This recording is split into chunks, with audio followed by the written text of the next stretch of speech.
Shri Asaduddin Owaisi. Madam thank you so much. Madam मैं यहाँ बैठकर सुन रहा था हमारे शिवसेना के नेता ने इस बहस का आगाज किया, बहुत छाती मार कर बोले हैं कि हम कामयाब हो गए। होता यह है कि जो तारीख को नहीं पढ़ते वो इस तरह की बातें करते हैं। 1977 में सीपीआई एमएल ने भी 3 साल के लिए अपनी आर्म स्ट्रगल को मुअत्तल किया था, सस्पेंड किया था और कहा कि बैक टू द विलेजेस। और वापिस जब आए उन्होंने कहा कि भारत में फ्यूडलिज्म है, न्यू कॉलोनियलिज्म है, और उन्होंने हथियार उठा लिया। जितने भी लेफ्ट विंग एक्सट्रीमिज्म के लोग आज हथियार डाल रहे हैं वो अपनी आइडियोलॉजी को रिजेक्ट नहीं कर रहे हैं। एक स्टेटमेंट मुझे बता दीजिए, हथियार डाल रहे हैं मगर अपनी आइडियोलॉजी पर कायम है, और अगर वो आइडियोलॉजी सस्पेंड नहीं करेंगे तो आपने कौन सी कामयाबी हासिल कर ली? 1970 में चारू मजुमदार ने कहा था कि 70s will be a decade, उसके 7 साल के बाद वो जेल में मर गए। फिर 2004 में पीपुल्स वॉर ग्रुप एमसीसी मिला दिया गया, सीपीआई माओइस्ट बन गया, और उन्होंने कहा कि 2050 तक हम न्यू डेमोक्रेसी रिवॉल्यूशन लाएंगे। बताने का मकसद यह है मैडम कि आइडियोलॉजी पे आज भी वो लोग कायम हैं। मैं 55 दिन हैदराबाद की उस वक्त की मुशीराबाद जेल में था, किसी का मेहमान था, एक कमरे में मुझे रखा गया।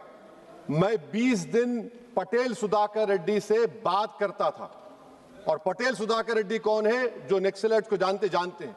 98 में वो मुझसे पूछता था कि गैट के बारे में तुम्हारी राय क्या है।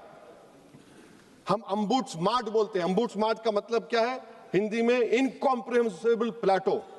अम्बुड्समार्ट एक गौंड के लिए मार्ट का मतलब साल और पेड़ है। 10,000 स्क्वायर किलोमीटर का एरिया है। नक्सलाइट खत्म हो गए, लेफ्ट विंग एक्सट्रीम खत्म हो गया। अब क्या हो गया कि ना मॉइस्ट है ना गवर्नेंस है, कोई नहीं है वहां पर।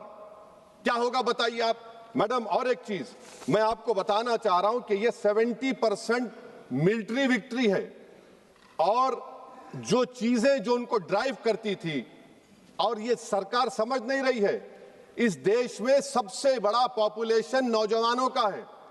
बांग्लादेश और नेपाल पुकार कर कह रहा है कि इनकलाब गवर्नमेंट को बदलने के लिए नहीं लाया गया था, बल्कि गवर्नेंस को इंप्रूव करने के लिए लाया गया था।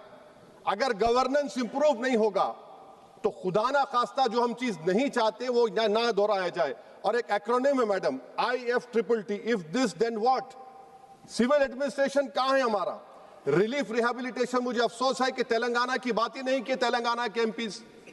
आज तेलंगाना के रिलीफ रिहेबिलिटेशन को MHA एक्सेप्ट करता है, और वो क्या कहता है कि Andhra Pradesh Telangana surrendered Maoist relief and rehabilitation policy 2025। Madam आप बिलीव कर सकते हैं कि ट्रेवर असॉल्ट राइफल इजरायली मिला, 1 मिनट में 30 से 70 लोगों को मार सकते। कहां से आया ये ट्रेवर असॉल्ट राइफल?